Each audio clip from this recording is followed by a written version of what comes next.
হতে রহমাতুল লিল আলামিন খোদা করেছেন আমারে আজব গজব কেমনে ডাকি আমি ওদের তরে গো বলো আমি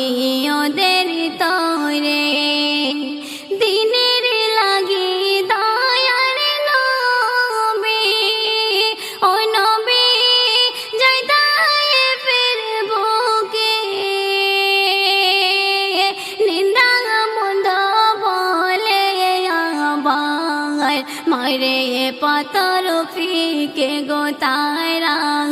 মারে পাথর ফিকে